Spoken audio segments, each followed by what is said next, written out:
You scroll through your phone. Notifications ping. You feel a knot in your chest.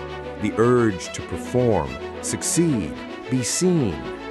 The pressure never ends.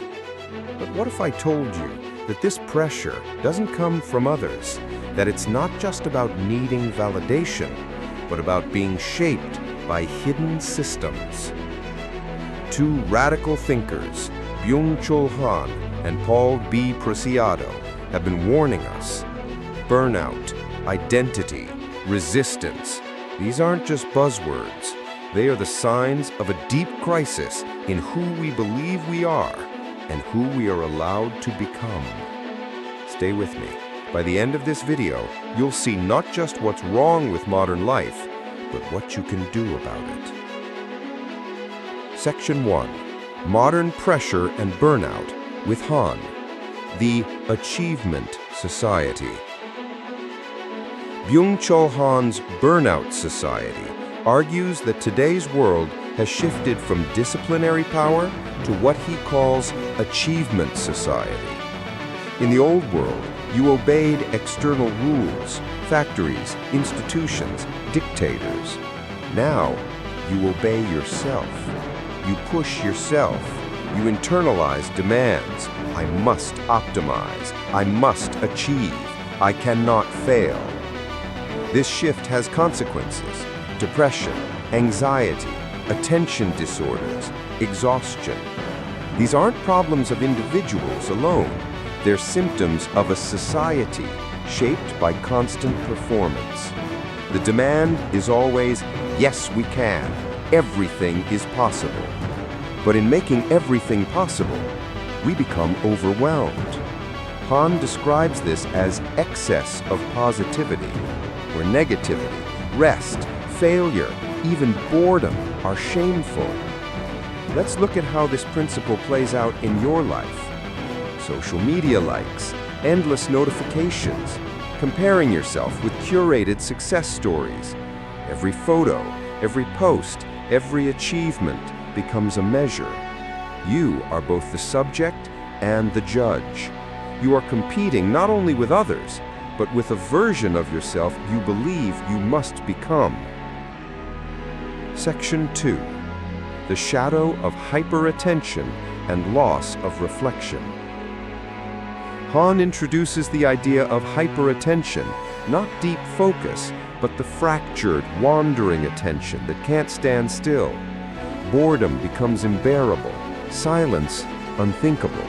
We drown out rest with screens. We multitask until fatigue becomes identity. Reflect. When was the last time you sat still without checking your phone?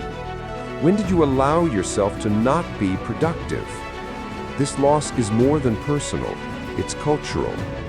Thinking itself, real thinking, is endangered because thinking requires intervals, pauses, contradictions. It requires not knowing. Preciado also enters here. For him, dysphoria or misalignment is not a glitch, it's a signal, a sign things aren't aligned. Could be gender, could be identity, could just be your sense of self. Section 3. Identity, gender, and the norm with Preciado. Paul B. Preciado is pushing our ideas of identity past what many consider comfortable. His work involves gender, sexuality, norms, and what bodies mean in contemporary times. One key concept, dysphoria. Normally associated with gender, Preciado expands it, dysphoria as broader feeling of misalignment between self and society. Many people feel this now, misfit, outsider, unrecognized. It's not just clinical, it's political. Another revolutionary idea, the pharmacopornographic regime. This is Preciado's term for how power, capitalism, and bodies intersect, how our desires, ourselves are shaped, medicated, surveilled, and commodified. Our identities become work, product, display. Our bodies are read by norms. Also consider transition not just as a medical process, but as a metaphor. Changing names, changing pronouns, changing social perception. This resistance to norm becomes powerful. Preciado reminds us to resist the binary is to resist the norm. And resisting identity norms is resisting power itself. Section 4. Overlap and intersection.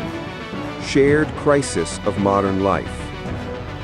What's common between Han and Preciado?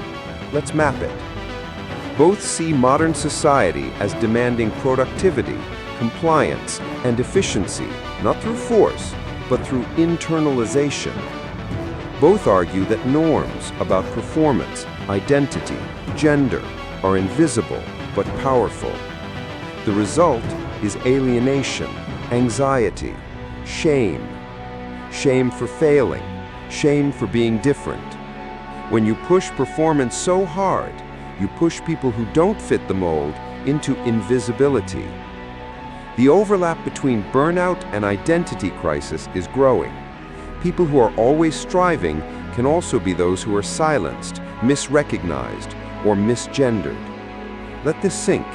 The price of being your best self in today's world is often losing your truth, and sometimes losing parts of yourself entirely just to fit. Section 5. Philosophical connections and historical echoes. Let's zoom back in history for context. Foucault. Power isn't just about kings or armies. It's about surveillance, norms that tell you who you should be. Judith Butler. Gender as performative. Society makes you act masculine or feminine. You repeat roles. You become what people assume of you. Nietzsche. The drive for authenticity. The danger of social morality as a constraint. When society tells you be this, be that, it kills creativity, sharpness, difference. This is not new. What's changed is technology, speed, visibility. Norms are everywhere. Algorithms, digital interfaces, media images. So the stakes are higher. You're not just trying to conform locally. You're under global gaze. Section 6. What resistance looks like. Practices for liberation. Okay, here's the turning point. If this feels oppressive, there are ways out. Not easy, not immediate, but possible. Slow down. Reduce notifications. Embrace boredom. Let your mind wander. Let ideas arise. This is resistance. A lesson from Han. Reflect on identity as fluid. Try dysphoria as ally instead of problem. Question the binaries you've accepted, following Preciado. Resist performative culture. Stop living for external validation. Let some failures be private. Let some progress be unseen. Cultivate alternative community. Find people who accept difference, who don't demand you fit norms. These spaces can be small: online forums, art, writing, philosophical circles. Question your self-story, the narrative you repeat about who you are, what you should become. Reframe it, remake it. Tell stories that include margins, shadows, vulnerability. Section 7. Psychological takeaways for you right now. If you're stressed, exhausted, anxious, maybe you're not failing. You're reacting to systems that expect endless achievement. If you feel out of place, unrecognized, or othered, maybe you're resisting because your identity doesn't sync with what society rewards, not because there's something wrong with you. Your worth doesn't come from performance or fitting in. It comes from being you. That is radical. The courage to slow down, to be misrecognized, to be different, that's resistance. That's philosophy in action. Byung-Chul Han and Preciado give us a gift and a warning. The gift, insight. The warning, Don't let society define you or burn you. We live in a time where everything demands perfection, identity, performance. But perfection is a cage. Identity norms are invisible prisons. So, reclaim yourself. Question the norms. Resist the binary. Resist the burnout. Resist the constant do more. If this video shook you, share it. Comment your experience of burnout or misalignment. Subscribe if you want more philosophy for the difficult edges of modern life. Turn off autopilot. Start seeing the scripts in your mind. Start choosing. Because real freedom isn't escaping society.